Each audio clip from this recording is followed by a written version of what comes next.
Hello, everyone. Welcome to the third lecture of the uniqueness problem in geometric analysis and Lojasiewicz inequality. In the past two lectures, I have discussed about Lojasiewicz inequality in finite dimensional version and its infinite dimensional generalization by Leo Simon. And in this talk, I want to discuss about some further discussions about this Lojasiewicz inequality. And in particular, I will use a specific example in the work joined with Jonathan Zhu about how to prove infinite dimensional Lojasiewicz inequality for some special geometric object. Okay, so let me remind you the infinite dimensional Lojasiewicz inequality proved by Leo Simon, which says the following. So suppose f is an analytic functional and m is the Euler-Lagrange operator from this for this analytic functional. Then there exists exponent beta belongs to a half to 1, such that fu minus f0 to the power of beta is less or equal than a constant times the Euler-Lagrange operator acting on u and taking L2 norm.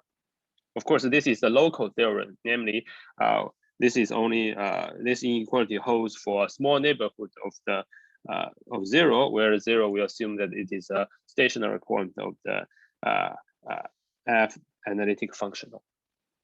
Okay, so last time we briefly sketched the proof, and it is important that f is analytic if the linearized operator of the Euler-Lagrange operator has some non-trivial kernel, and that's where that the Lojasiewicz inequality in finite dimension was essentially used. Okay, so today I want to discuss about two motivating questions which discuss more precisely the property of this inequality. So first question is, can we characterize those u near 0 such that mu equal to 0? Namely, can we characterize those critical points, stationary point of the functional near that near the fixed stationary point 0? Okay, so let me recall. We have the following calculation. Notice that mu minus m0. So as we discussed the last time, the difference between the Euler-Lagrange operator is first given by the linearized operator. So in other ways, we can view the linearized operator as the derivative, as the linear derivative of functional, and there is a higher order terms.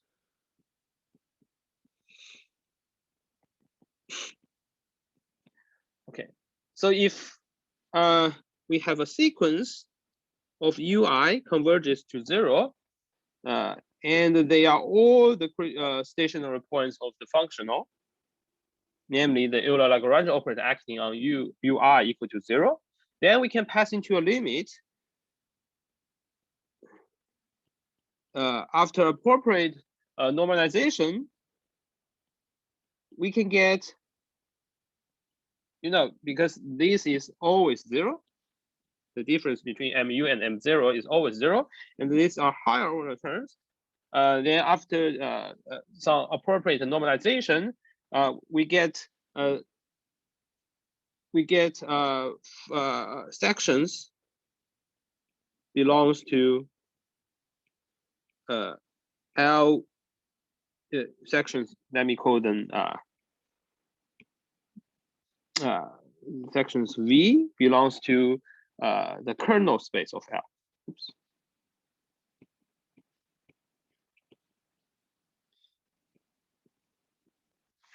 Namely, LV equals to 0. Okay. So in other words, for nearby stationary points accumulating to the fixed stationary point 0, it actually gives us a Jacobi field. Okay, let me remind you, this is called Jacobi field. V is called the Jacobi field if we satisfy this equation. Okay, so on the other hand, we would like to ask, is the converse also true? Namely, if we have a Jacobi field, does it always give us a nearby critical, like a family of critical points accumulating to the given fixed stationary point?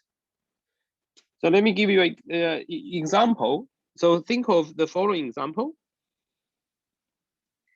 Fx equal to x to the 4th power. So this is a one-dimensional example. You can see that this function has Hessian as 0 equal to 0, namely, or it is the 0 as a critical point is degenerate. However, there is no other critical point nearby. It's easy to see by a specific calculation.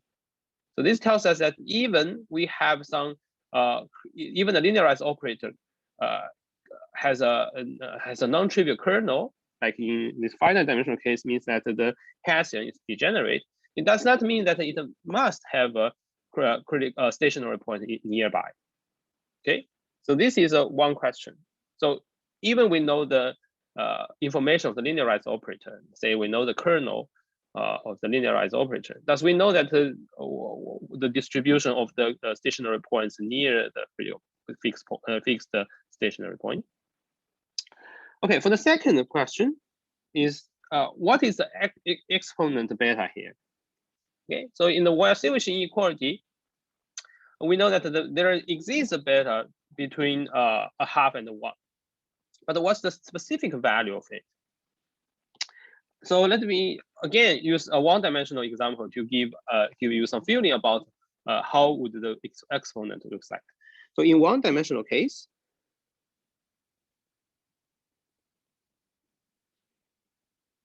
okay, so let us suppose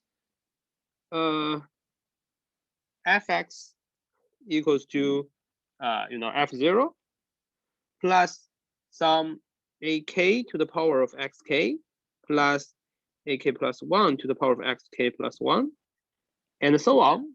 So in this case, let us assume that k is greater or equal than 2, for instance. Okay, and then we can see that we can write the function in this way because it is analytic, and we assume that the sum of the lower order term vanishes. So I assume that starting from the k greater or equal to 2, these coefficients are not do not vanish. Okay, so in this case, we have fx minus f0. Roughly looks like, x to the power of k.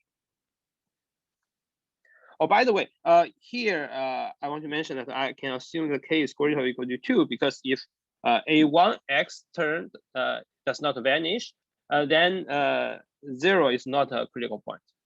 And if it is not a critical point, we have seen it from the first lecture that the Lojasiewicz inequality holds trivially.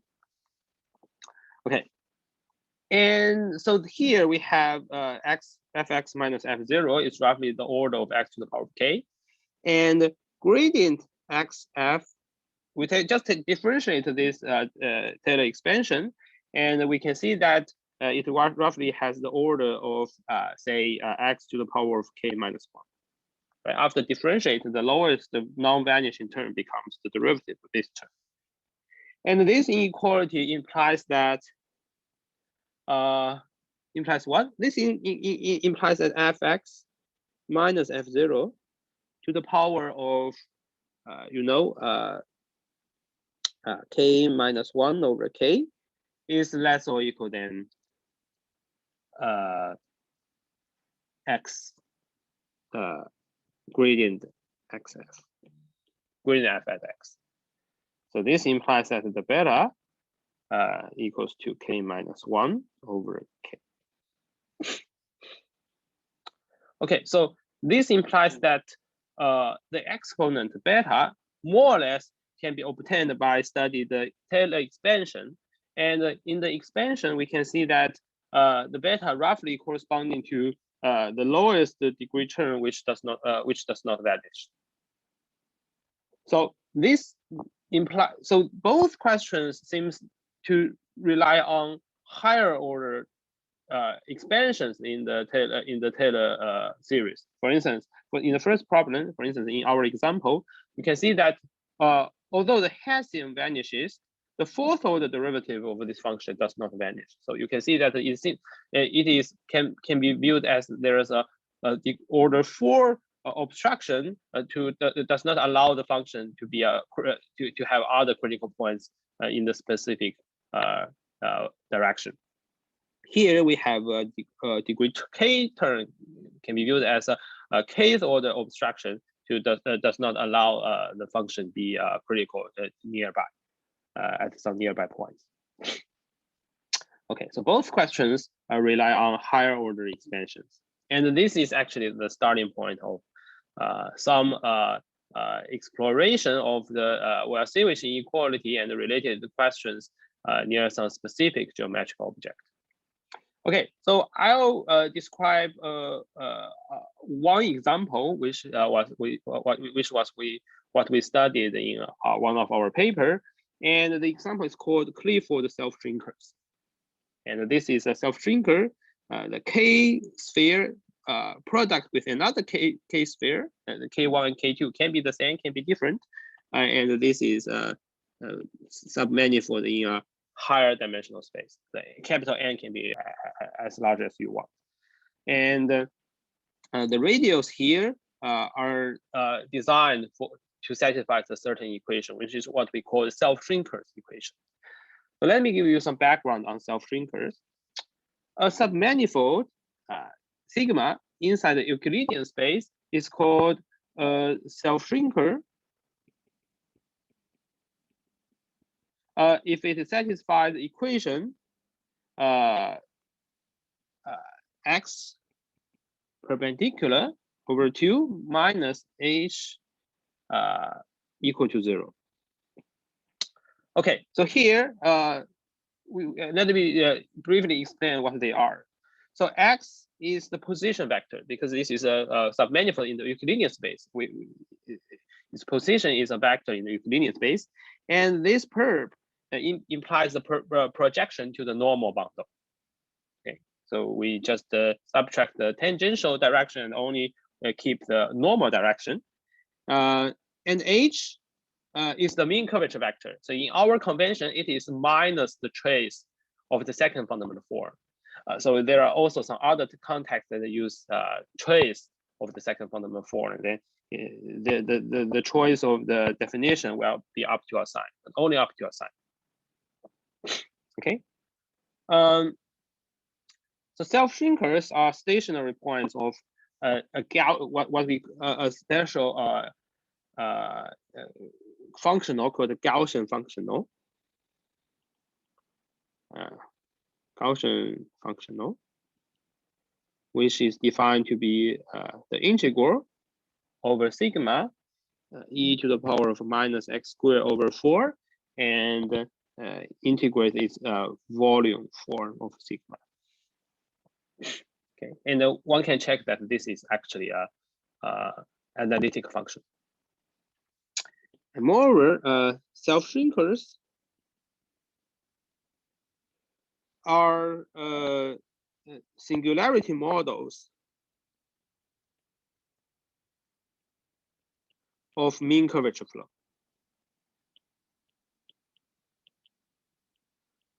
Okay, and in particular, square root of minus t rescale sigma when t belongs to minus infinity to 0. This is homothetically a shrinking mean curvature flow. Okay, so I don't think I have enough time to give you more backgrounds on mean curvature flow. Roughly speaking, mean curvature flow is a geometric heat flow of submanifold which move in the direction of the mean curvature vector. And you can see why self-shrinkers have their name is that it really comes from the self-shrinking mean curvature flow. They are also the singularity model of mean curvature flow, and that's one reason that why we are very interested in this kind of submanifold. For further discussion of mean curvature flow, I would recommend you to read or go to watch other experts their discussions on mean curvature flow. Okay, so we do not really need to use any property of mean curvature flow in this talk, so I'll just omit and only discuss about this specific problem. Okay, so let me give you some examples of self-shrinkers, especially the self-shrinkers we are going to study. So first of all, the sphere is a self-shrinker. So the k-dimensional sphere as a hypersurface in Rk+1, and in any higher dimensional space is a self-shrinker. So this square root of 2k radius is chosen to make the sphere satisfy this equation. Okay. And moreover, if sigma 1 is a self-shrinker, sigma 2 is a self-shrinker, then sigma 1 times sigma 2 is also a self-shrinker. All right, so this verifies the fact that the Clifford self-shrinkers are, it is self-shrinker because each component is in the product is a self-shrinker. Okay, so finally, if sigma is a self-shrinker, then if we rotate it using the special autonomous group of the ambient Euclidean space, it is also a self-shrinker. In other words, the self-shrinker is rotationally invariant. This is very important because we can see that the self-shrinkers are never isolated the critical points of the Gaussian functional, because it's invariant under the rotation action. So you can imagine that at any for a self-shrinker, which we can view it as a stationary point, the Gaussian integral of this Gaussian integral. If we rotate it, it is still a critical point of the Gaussian integral. So in other words, there is a parameter family of self-shrinkers near fixed self-shrinkers, which are generated by rotations. In other words, there is always a rotation acting on the self-shrinkers. Okay, so let me first state the local uniqueness theorem, which we proved for the Clifford self-shrinkers. So the theorem is the following. This is a joint work with Jonathan Zhu in 2020. So given alpha and K1 and K2, there exists an epsilon greater than 0, such that if sigma prime is a self-shrinker, which is epsilon close to the Clifford self-shrinker in the C2 alpha sense, namely, it can be written as a graph of the shrinker whose C2 alpha norm is very small. Okay, so this is the setting of a Lojasiewicz inequality. So it is a local argument. So here we also prove a local argument. If it is very close to the Clifford self-shrinker, then sigma prime is just a rotation of sigma. Okay, so because rotation always preserves this, if a self-shrinker after the rotation is always another self-shrinker, thus any uniqueness theorem must modulate out this rotational action on the self-shrinker. Okay, so we show that any nearby self-shrinker must be a rotation of the given Clifford shrinker. So this is the best local uniqueness theorem we hope to see. Okay, so let me give you a remark. So when K1 equal to K2 equal to 1, N equal to 4, so this is what called Clifford tori. It is the two-dimensional surface. This case was proved by Evans, Lotte, and Schultz in a previous paper. Actually, our work is motivated by their work. So we generalize it to a very general setting. All right. And what's the relation of this theorem to Lojasiewicz inequality? So actually, our proof of the theorem uses a Lojasiewicz inequality that we proved directly, not using Leo Simon's argument, but studied directly to prove a Lojasiewicz inequality near the Clifford self-shrinker. Okay, so given alpha, K1 and K2, there is epsilon greater than 0, such that if sigma prime is in the C2 alpha norm epsilon close to the sigma, which is a Clifford self-shrinker, but here sigma prime, we do not assume it is a self-shrinker. It is just a nearby hypersurface. Then after rotation, sigma prime can be written as a graph of a normal vector bundle V on sigma. Actually, here we need to module out rotations. Then, and this vector field V satisfies these two Lojasiewicz inequality. So V to the third power is less or equal than C times X perp. Here we need to divide it by 2. X perp divided by 2 minus the mean curvature vector.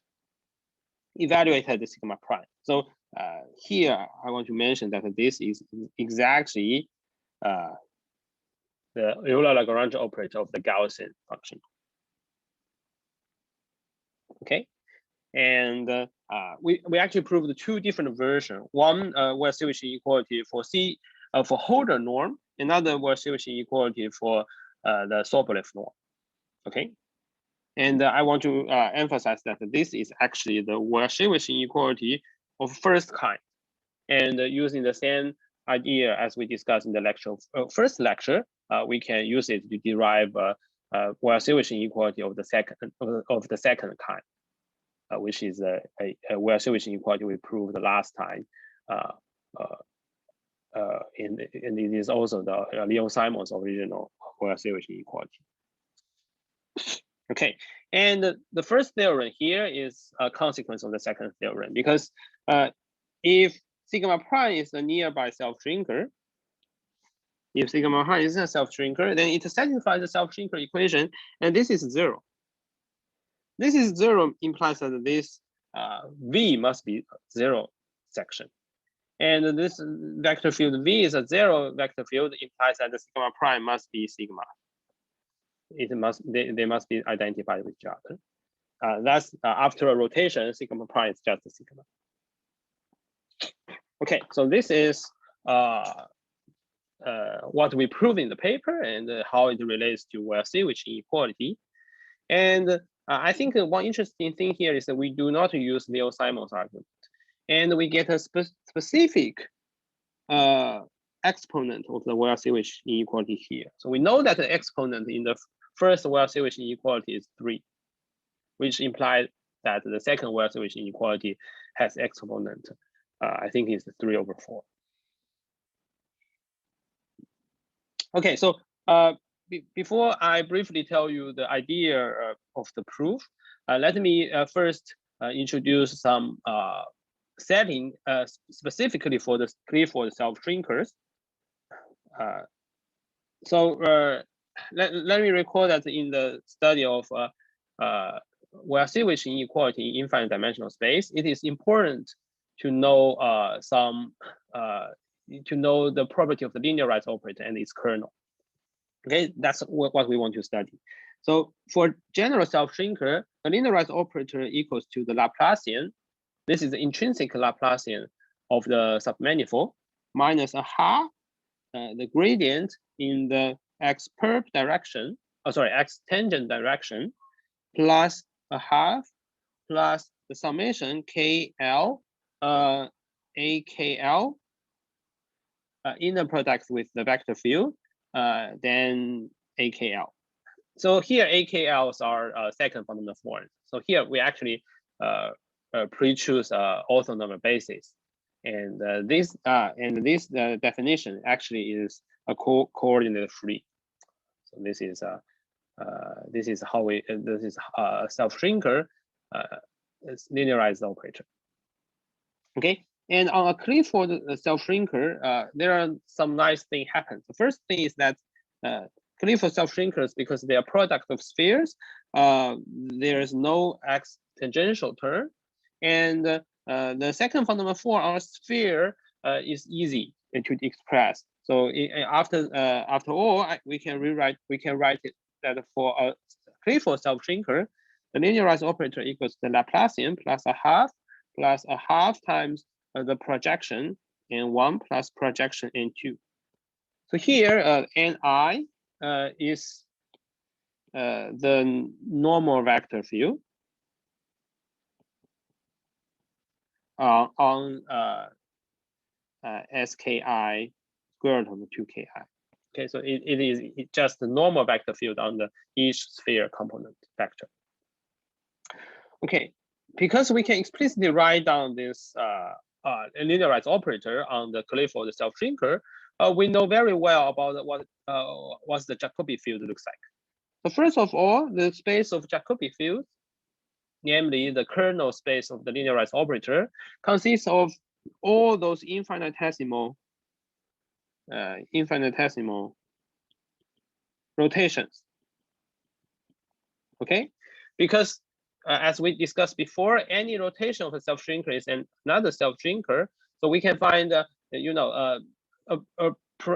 some parameter family of the self-shrinkers near a given self-shrinker, which generated by the rotational group SOM of the ambient space. So in other words, there are always some Jacobi fields generated by these rotations, and is infinitesimally small rotations. There are some other vector fields, which is very special for Clifford self-shrinkers, which we can write down, is the span of theta I1 times theta J2 times square root of 2K1 and 1 plus square root of 2K2 and 2. Okay, and I'll call it K. I'll call it K1. So this is the subspace of the kernel space. Here, theta Li, it is just a coordinate functions on SKL, square root of 2KL. So it is just the coordinate function on one of the sphere factor of the Clifford self-shrinker.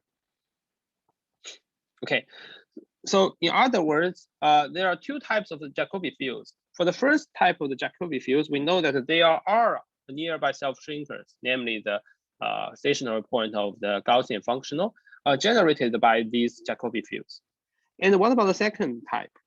And later we'll prove that there is no stationary points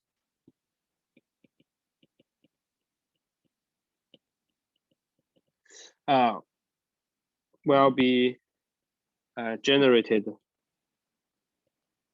by K1. In other words, the only nearby self-shrinkers, other self-shrinkers can only be generated by rotations. And that's how we prove the uniqueness. Up to rotation, there is no other self-shrinker nearby.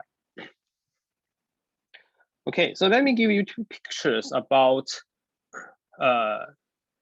about this second, the behavior of the second types of the Jacobi field. So the first picture is a graph of the function fxy equal to minus x to the power of 4 in the plane. So this is a graph.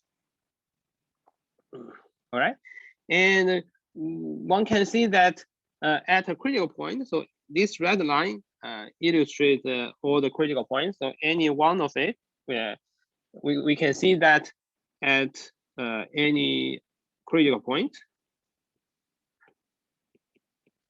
we have the Hessian is always vanishes. Okay, because here we have a the function is the lowest non-vanishing term is degree 4. So we take a second order derivative, it will still vanishes. But we can see that along the y direction, you can see that there are critical points. This is actually the y direction. Along the y direction, there are critical points generated by you can view here, like for instance, is like a translation. However, along x direction, there is no critical point, right? If we view that in this direction, there are no critical points nearby. And the main reason is that we have a fourth order obstruction. So although we take second order derivative, it's still 0. But if we take a fourth order derivative, it's non-zero in the x direction. That tells us that there is a fourth order obstruction to make it to have another critical point nearby. Okay, so this is the finite dimensional picture. Tells us that if there are some direction, if we have a higher order obstruction, like here we have fourth order obstruction, we can still argue that there is no other critical points nearby. Okay, next is the infinite dimensional picture. The finite dimensional picture is more or less easier because everything is finite. But in the infinite dimensional case, even there is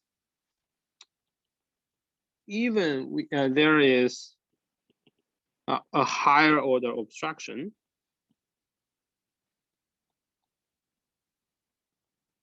on a kernel space, like in the above, we have fourth order obstruction in the x direction, which is in the kernel space of the linearized operator, but it is still has some obstruction. Like here, if we have a higher order obstruction on the kernel space, it may still have critical points nearby generated in the kernel space.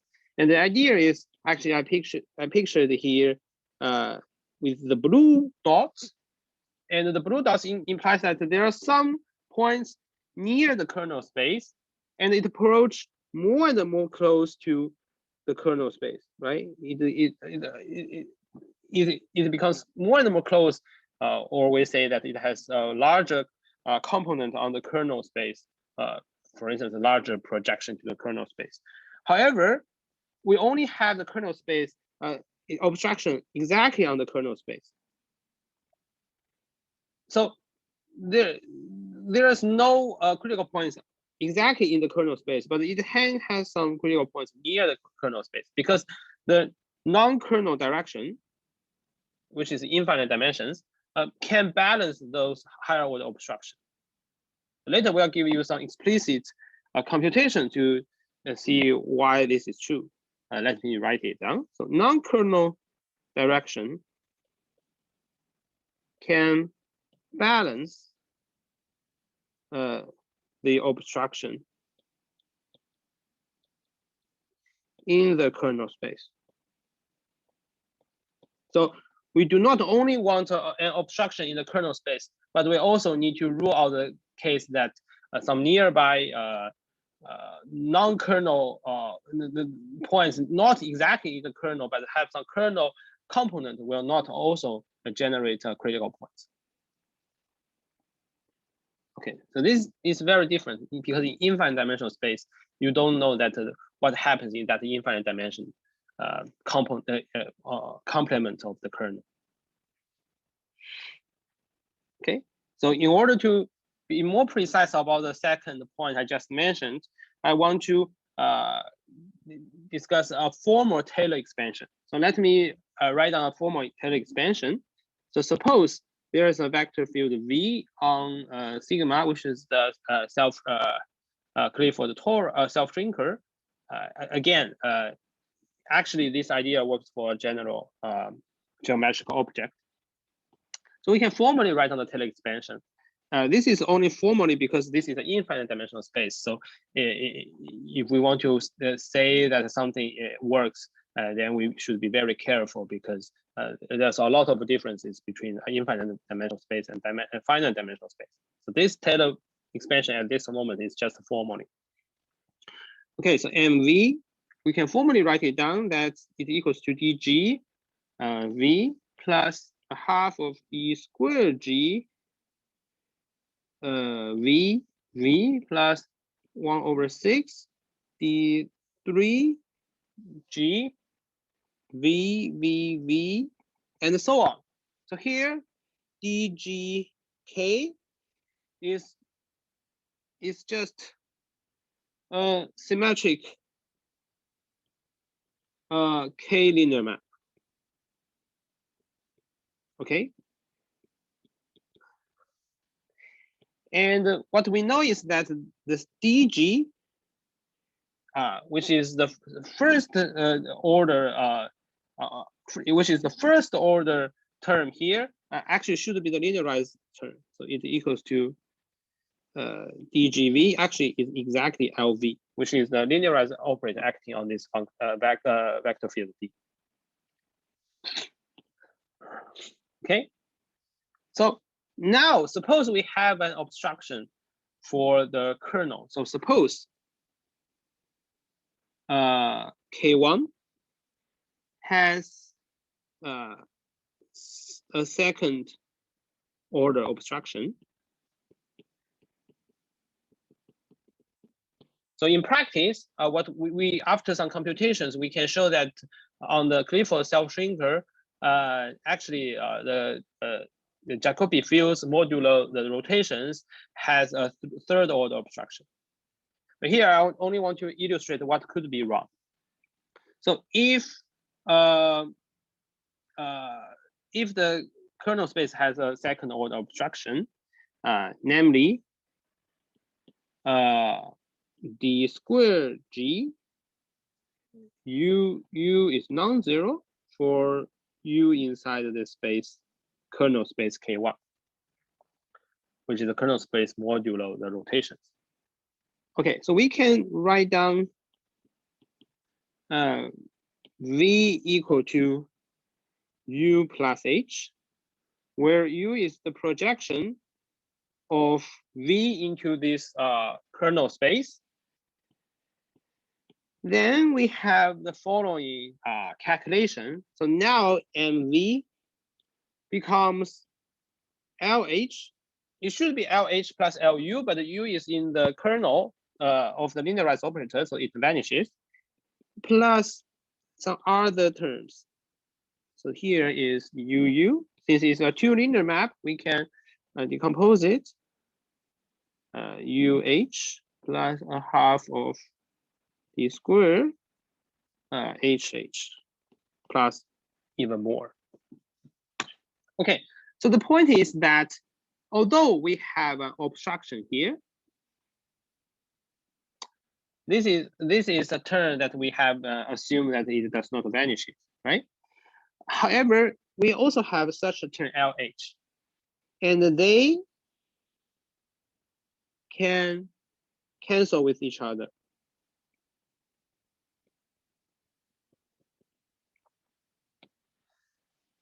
So more or less, this means that we can, even we have some obstruction in the kernel space, those terms from the non-kernel direction may be balanced to this obstruction, and we still have some critical points nearby. All right. So this is issue I described in the second picture above, and to overcome this issue, we need to expand more. So even we only have the second order obstruction, we need to analyze other higher order term and to know explicitly what's the order of this term. Okay, so let me sketch the proof of our Lojasiewicz inequality. It is very sketchy, and there are more details in our paper. Okay, so the first step is to modulo those rotations. Okay, so always remember that in our proof, we assume that after a rotation, we have a certain property. And in order to modulo the rotations, we'll need to use some V group theory, which I think it is probably standard for experts in the group theory. So I omit it here. Then the second step, we decompose V to the sum of U plus H, just like the formal Taylor expansion above. Okay, and the U belongs to the kernel space K1. Then by the Schauder theory, we have V minus U whose C2 alpha norm is less or equal than C times LV whose C0 alpha norm. So this is the Schauder theory, and since we just subtract the V by the projection into the kernel space, then we can use the Schauder theory. Okay, then we consider the low order expansion. Again, previously we only have a formal expansion. To have a low order expansion for a specific V, we can write it, for instance, write V as interpolation between 0 and V, and we use that it becomes a function of, say, T, and we just expand that T, then it becomes a problem of finite dimensions. So in any case, we can write down that X per over 2 minus H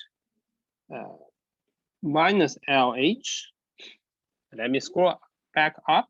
So remember, this actually is a difference between the Euler-Lagrange operator and the LH, which is the only non-zero term in the linearized operator, in the first order term, and use C0, whose C0 alpha norm is bounded by C times V to the power C2 alpha norm square. And so here we use some properties of the some property which we have discussed before formally. We need to prove it rigorously. And as a consequence, the important consequence is that from this expansion, we can prove using, again, Schauder theory, that H whose C2 alpha norm is bounded by C times V square C0 alpha norm plus the norm of X perp over 2 minus H C0 alpha norm. So in other words, this is roughly our order 2 term in terms of V. Okay, so because it is bounded by V square. So this is important because we want to figure out what's the specific order of H and decided like how would it can be possible to balance the obstruction term. Okay, then in the next step, we'll just consider higher order expansion.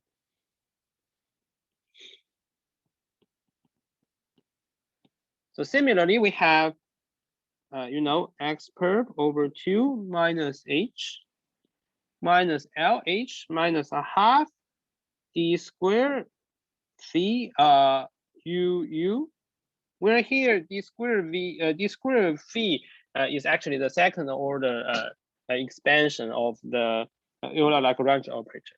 I just use this notation.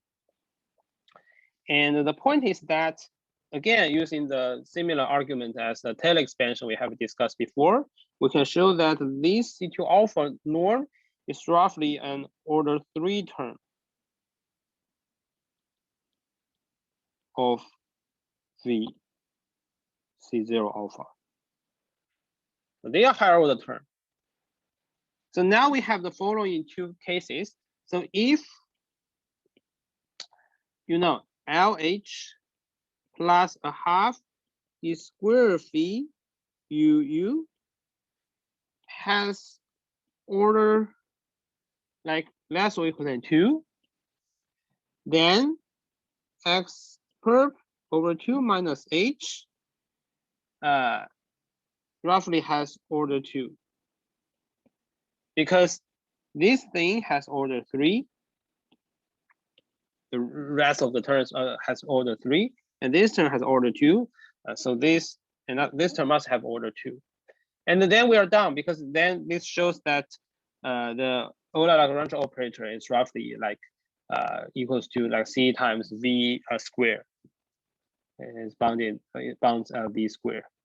Okay, v square is even smaller than v to the third power if we assume that v lies in a small neighborhood of 0. Of course, if this has higher order,